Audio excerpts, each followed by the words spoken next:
ಆತ್ಮೀಯ ವಿದ್ಯಾರ್ಥಿಗಳೇ, 10ನೇ ತರಗತಿ ಸಮಾಜ ವಿಜ್ಞಾನದ ಭಾಗ 2ರ 2ನೇ ಸಂಚಿಕೆಯಲ್ಲಿ ನಾನು ನಿಮ್ಮೊಂದಿಗಿದ್ದೇನೆ. ನಿಮಗೊಂದು ಮಾತು ಹೇಳಲಿಕ್ಕೆ ತುಂಬ ಇಷ್ಟಪಡ್ತೇನೆ. ನನ್ನ ಸಹೋದ್ಯೋಗಿ ಮಿತ್ರರು ನನ್ನೆಲ್ಲ ವಿಡಿಯೋಗಳನ್ನು ತಮ್ಮ ಇಡೀ ಕ್ಲಾಸಿನ ಮಕ್ಕಳಿಗೆ ತೋರಿಸ್ತಾ ಇದ್ದಾರೆ. ನನಗೆ ಬಹಳ ಸಂತೋಷ ಆ ದೃಶ್ಯಗಳನ್ನು ನೋಡಿ. ಅವರಿಗೆ ನನ್ನ ಚಿರಋಣಿ ಅಂತ ನಾನು ಹೇಳಲಿಕ್ಕೆ ಇಷ್ಟಪಡ್ತೇನೆ. ಸಮಾಜ ವಿಜ್ಞಾನ ಭಾಗ 2ರ 2ನೇ ಸಂಚಿಕೆಯ 2015ರಿಂದ 2023ರವರೆಗೆ ವಾರ್ಷಿಕ ಪರೀಕ್ಷೆಗೆ ಬಂದಂಥ ಪ್ರಶ್ನೆಗಳನ್ನು ನಾನು ನಿಮ್ಮ ಮುಂದೆ ತರಲಿಕ್ಕೆ ಇಷ್ಟಪಡ್ತಾ ಇದ್ದೇನೆ. ಅಧ್ಯಾಯ 20 ಮಹಾಯುದ್ಧಗಳು ಹಾಗೂ ಭಾರತದ ಪಾತ್ರ.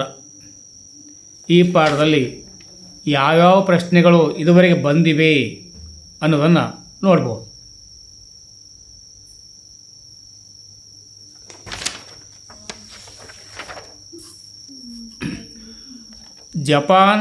ಜಪಾನಿನ ಯಾವ ಒಂದು ತಪ್ಪು ಹಿರೋಶಿಮಾ ಮತ್ತು ನಾಗಸಾಕಿಯ ಜನರನ್ನು ಇಂದಿಗೂ ದುಷ್ಪರಿಣಾಮಗಳನ್ನು ಎದುರಿಸುವಂತೆ ಮಾಡಿತು?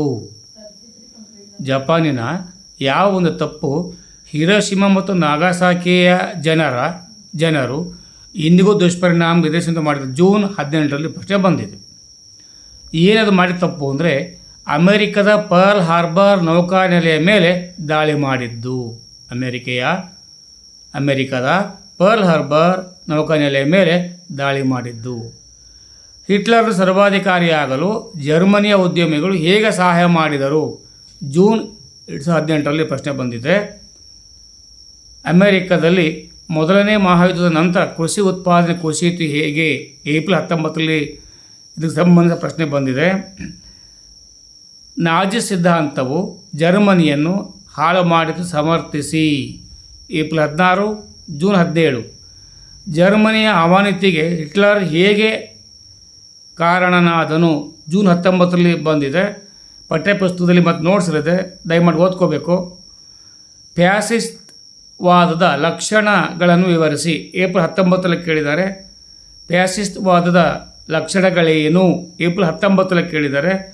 ಇದು ಪ್ರಮುಖ ಲಕ್ಷಣಗಳೇನಪ್ಪ ಅಂದರೆ ಉಗ್ರ ರಾಷ್ಟ್ರೀಯತೆ, ಪರಕೀಯ ಶಕ್ತಿಗಳ ನಾಶ, ಹಿಂಸೆಯ ವೈಭವೀಕರಣ, ಜನಾಂಗೀಯ ಶ್ರೇಷ್ಠತೆ, ಸಾಮ್ರಾಜ್ಯವಾದದ ವಿಸ್ತರಣೆ, ನರಮೇಧಗಳಿಗೆ ಬೆಂಬಲ.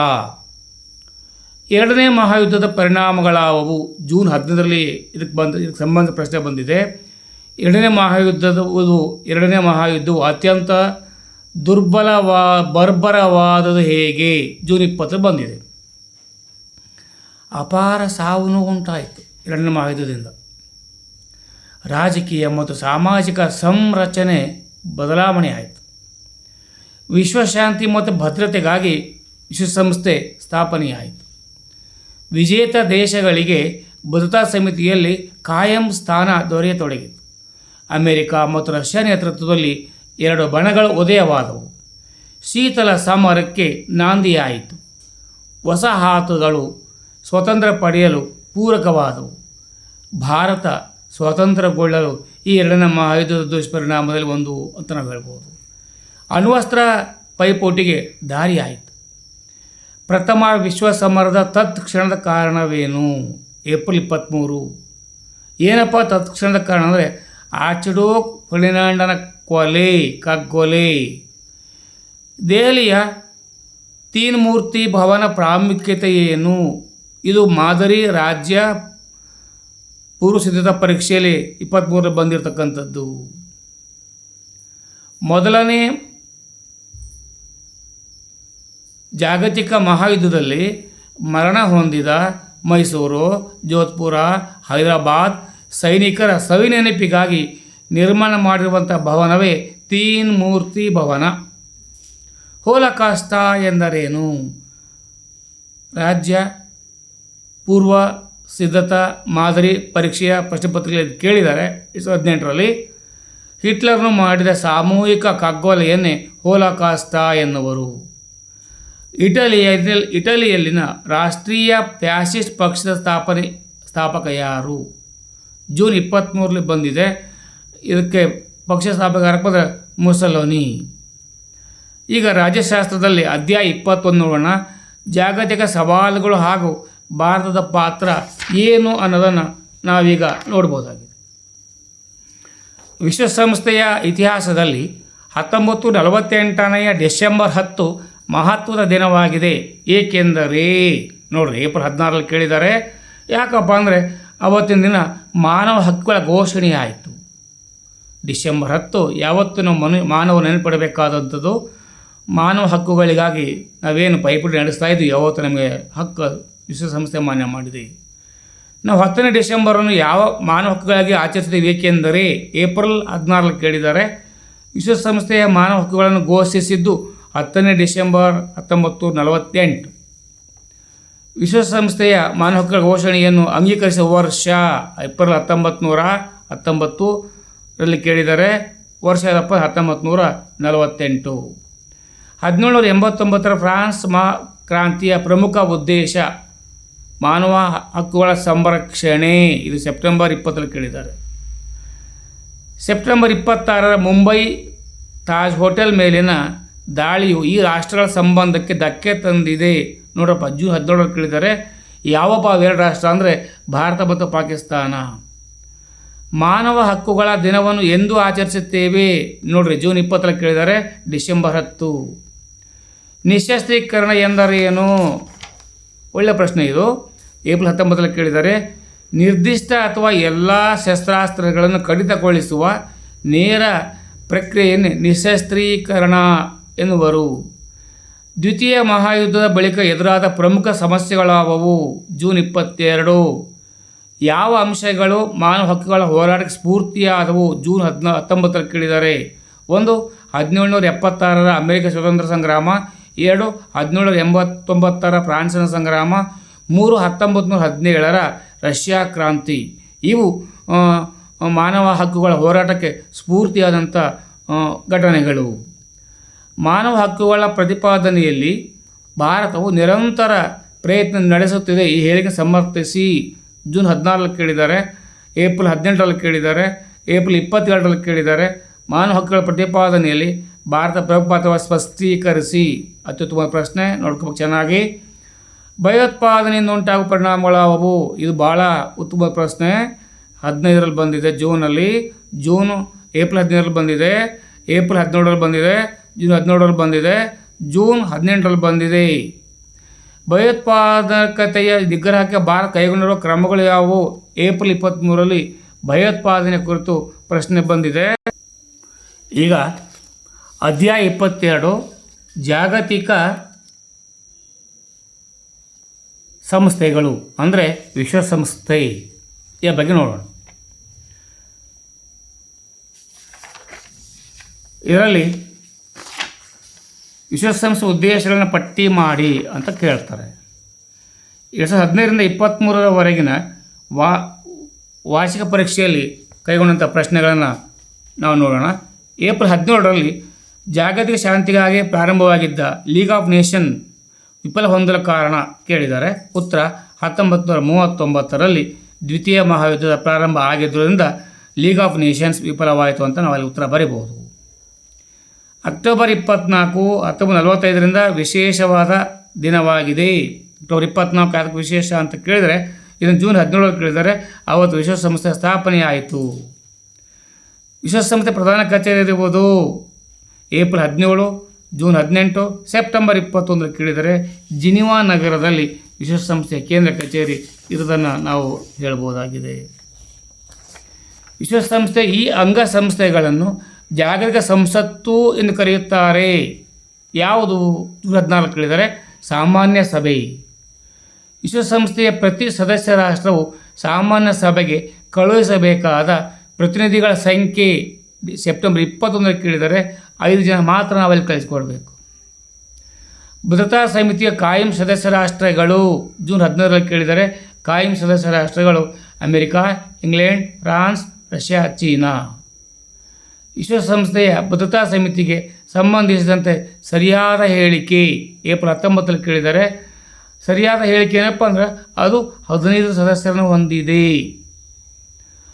ಆಹಾರ ಮತ್ತು ಕೃಷಿ ಸಂಸ್ಥೆಯ ಪ್ರಧಾನ ಕಚೇರಿ ಇರುವ ಸ್ಥಳ ಜೂನ್ 19 ಕೇಳಿದ್ದಾರೆ, ರೋಮ್ನಲ್ಲಿದೆ. ವಿಶ್ವಸಂಸ್ಥೆ ಎಂಬ ಪದವನ್ನು ಮೊದಲ ಬಾರಿ ಜಾರಿಗೆ ತಂದವರು ಜೂನ್ 16 ಕೇಳಿದ್ದಾರೆ, ಅಮೆರಿಕದ ಅಧ್ಯಕ್ಷ ಫ್ರಾಂಕ್ಲಿನ್ ಡಿ ರೂಸ್ವೆಲ್ಟ್. ವಿಶ್ವಸಂಸ್ಥೆಯ ದತ್ತಿ ಸಮಿತಿಯ ಕಾರ್ಯಕ್ಷೇತ್ರ ಕಡಿಮೆಯಾಗಿದೆ ಏಕೆ? ಜೂನ್ 17 ಕೇಳಿದ್ದಾರೆ, ಟ್ರಸ್ಟ್ ಆಶ್ರಯಿತ ಪ್ರದೇಶಗಳ ಸಂಖ್ಯೆ ಕಡಿಮೆಯಾಗಿದ್ದರಿಂದ. ಅಂತಾರಾಷ್ಟ್ರೀಯ ನ್ಯಾಯಾಲಯ ಎಲ್ಲಿದೆ? ಏಪ್ರಿಲ್ 17 ಕೇಳಿದರೆ, ಅದು ನೆದರ್ಲ್ಯಾಂಡಿನ ಹೇಗ್ ನಗರದಲ್ಲಿದೆ. ವಿಶ್ವಸಂಸ್ಥೆಯ ಭದ್ರತಾ ಸಮಿತಿಯು ಅಂತಾರಾಷ್ಟ್ರೀಯ ನ್ಯಾಯಾಲಯದಲ್ಲಿ ಪ್ರಮುಖ ಪಾತ್ರ ವಹಿಸುತ್ತದೆ ಏಕೆ? ಏಪ್ರಿಲ್ 15 ಕೇಳಿದರೆ, ಅಂತಾರಾಷ್ಟ್ರೀಯ ನ್ಯಾಯಾಲಯದ ನ್ಯಾಯಾಧೀಶರನ್ನು ನೇಮಕ ಮಾಡುವುದರಿಂದ. ಯುನಿಸೆಫ್ ಮಕ್ಕಳ ಅಭಿವೃದ್ಧಿ ಹೇಗೆ ಶ್ರಮಿಸುತ್ತಿದೆ? ಜೂನ್ 16 ಕೇಳಿದ್ದಾರೆ, ಶುಭಾಶಯ ಪತ್ರಗಳನ್ನು ಕಳುಹಿಸಿಕೊಡುವುದರ ಮುಖಾಂತರ, ಮಾರಾಟ ಮಾಡುವ ಮುಖಾಂತರ ಅದು ಮಕ್ಕಳ ಅಭಿವೃದ್ಧಿಗೆ ಶ್ರಮಿಸ್ತಾ ಇದೆ ಅಂತ ನಾವು ಹೇಳ್ಬೋದು. ಆಹಾರ ಮತ್ತು ಕೃಷಿ ಸಂಸ್ಥೆಯ ಮುಖ್ಯ ಉದ್ದೇಶವೇನು? ಸೆಪ್ಟೆಂಬರ್ 20 ಕೇಳಿದರೆ, ಜಗತ್ತಿನಾದ್ಯಂತ ಬಡತನ, ಹಸಿವು, ಅಪೌಷ್ಟಿಕತೆಯನ್ನು ಹೋಗಲಾಡಿಸುವುದು. ಜಾಗತಿಕ ಸಮಸ್ಯೆಗಳನ್ನು ಪರಿಹರಿಸಲು ಆಹಾರ ಮತ್ತು ಕೃಷಿ ಸಂಸ್ಥೆ ಹೇಗೆ ಕಾರ್ಯನಿರ್ವಹಿಸುತ್ತದೆ? ಏಪ್ರಿಲ್ 18 ಕೇಳಿದರೆ, ಕೃಷಿ ಕ್ಷೇತ್ರದ ಅಭಿವೃದ್ಧಿ, ಪೌಷ್ಟಿಕಾಹಾರ ಒದಗಿಸುವಿಕೆ, ಹಸಿವಿನಿಂದ ಜನರಿಗೆ ಮುಕ್ತ, ಗ್ರಾಮೀಣ ಜನರ ಜೀವನ ಸುಧಾರಣೆ. ವಿಶ್ವಸಂಸ್ಥೆಯ ಭದ್ರತಾ ಸಮಿತಿಯ ಕಾರ್ಯಗಳನ್ನು ವಿವರಿಸಿ. ಜೂನ್ 20 ಕೇಳಿದರೆ, ಭದ್ರತಾ ಸಮಿತಿಯನ್ನು ವಿಶ್ವಸಂಸ್ಥೆಯ ಸಚಿವ ಸಂಘಟನೆಯ ಸಂಪುಟವೆಂದು ಪರಿಗಣಿಸಲಾಗಿದೆ. ಸೆಪ್ಟೆಂಬರ್ 20 ಕೇಳಿದರೆ, ಜಾಗತಿಕ ಸಮಸ್ಯೆಗಳಿಗೆ ಶಾಂತಿಯುತ ಪರಿಹಾರಕ್ಕಾಗಿ ಪ್ರಯತ್ನಿಸುತ್ತದೆ. ಶಾಂತಿ ಪಾಲನೆ ಪಡೆಯನ್ನು ಅಂತಾರಾಷ್ಟ್ರೀಯ ಶಾಂತಿ ಹಾಗೂ ಸುವ್ಯವಸ್ಥೆಗೆ ನಿಯೋಜಿಸುತ್ತದೆ. ಅಂತಾರಾಷ್ಟ್ರೀಯ ನ್ಯಾಯಾಲಯದ ನ್ಯಾಯಾಧೀಶರನ್ನು ನೇಮಿಸುತ್ತದೆ. ಮಹಾಕಾರ್ಯದರ್ಶಿ ಉಮೇದುವಾರಿಕೆ ಹೆಸರು ಸೂಚಿಸುತ್ತದೆ. ಜಾಗತಿಕ ಮಟ್ಟದ ಆರ್ಥಿಕ ಸಮಸ್ಯೆಗಳ ಪರಿಹಾರದಲ್ಲಿ IMF ಇಂಟರ್ನ್ಯಾಷನಲ್ ಮಾನಿಟರಿ ಫಂಡ್ ಪ್ರಮುಖ ಪಾತ್ರವನ್ನು ವಹಿಸುತ್ತದೆ. ಈ ಹೇಳಿಕೆಯನ್ನು ಸಮರ್ಥಿಸಿ. ಏಪ್ರಿಲ್ 16 ಬಂದಿದೆ. ವಿಶ್ವಸಂಸ್ಥೆಯ ಧ್ಯೇಯ ಉದ್ದೇಶಗಳನ್ನು ವಿವರಿಸಿ. ಏಪ್ರಿಲ್ 19 ಬರ್ತದೆ. ವಿಶ್ವಸಂಸ್ಥೆಯ ಸಾಧನೆಗಳಾವು? ಜೂನ್ 19 ಕೇಳಿದರೆ, ಅನೇಕ ರಾಜಕೀಯ ಸಂಘರ್ಷಗಳ ನಿವಾರಣೆ ಮಾಡಿದೆ. ಸೂಯಸ್ ಕಾಲುವೆ ಬಿಕ್ಕಟ್ಟು ಬಗೆಹರಿಸಿದೆ. ಇರಾನ್ ಸಂಘರ್ಷ ಬಗೆಹರಿಸಿದೆ. ಆರ್ಥಿಕ ಸಾಮಾಜಿಕ ರಚನೆಯಾಗಿದೆ. ವಿಶ್ವಸಂಸ್ಥೆ ಪ್ರಗತಿ ಯೋಜನೆ ಇದರಿಂದ ಆಗಿದೆ. ವಿಶ್ವ ಬ್ಯಾಂಕ್, IMF ಸ್ಥಾಪನೆಯಾಗಿದೆ. ಯುನೆಸ್ಕೋ, ಯುನಿಸೆಫ್ ಸಾಮಾಜಿಕ ಸೇವಾ ಸಂಸ್ಥೆಗಳ ಸ್ಥಾಪನೆಯಾಗಿದೆ. ವರ್ಣಭೇದ ನೀತಿಯ ನಿರ್ಮೂಲನೆಯಾಗಿದೆ. ಸಾಮ್ರಾಜ್ಯಶಾಹಿತ್ವ ಮತ್ತು ವಸಾಹತುಶಾಹಿತ್ವದ ನಿಯಂತ್ರಣವಾಗ್ತಾ ಇದೆ ಅಂತ ಹೇಳ್ಬೋದು. ಜಗತ್ತಿನ ಆರ್ಥಿಕ ಸಮಸ್ಯೆಗಳನ್ನು ಪರಿಹರಿಸುವಲ್ಲಿ IMFನ ಪಾತ್ರ ವಿವರಿಸಿ. ಏಪ್ರಿಲ್ 23 ಕೇಳಿದರೆ, ಆರ್ಥಿಕ ಸಮಸ್ಯೆಗಳ ಪರಿಹಾರಕ್ಕೆ ಪ್ರಯತ್ನ, ವಿಶ್ವ ವಾಣಿಜ್ಯ ವ್ಯವಹಾರದ ಬೆಳವಣಿಗೆ, ಆರ್ಥಿಕ ಸ್ಥಿರತೆಗೆ ಸಹಕಾರಿ, ವಿದೇಶಿ ಪಾವತಿ ಸಮತೋಲನ ಕಾಯ್ದುಕೊಳ್ಳಲು ಸಹಕಾರಿ, ಕೇಂದ್ರ ಬ್ಯಾಂಕುಗಳಿಗೆ ಕೇಂದ್ರ ಬ್ಯಾಂಕಾಗಿ ಕಾರ್ಯ ಮಾಡ್ತಾ ಇದೆ.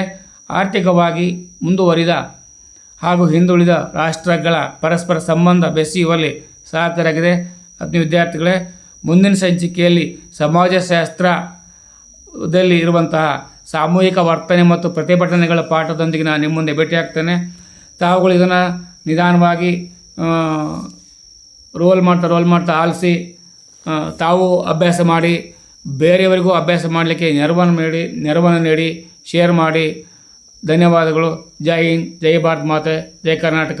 ನಿಮ್ಮೆಲ್ಲರಿಗೂ ಒಳ್ಳೆಯದಾಗಲಿ ಎಂದು ಶುಭ ಹಾರೈಸುವ ನಿಮ್ಮ ಮಾಸ್ಟರ್ ನಾರಾಯಣ್ ಮಾಸ್ಟರ್.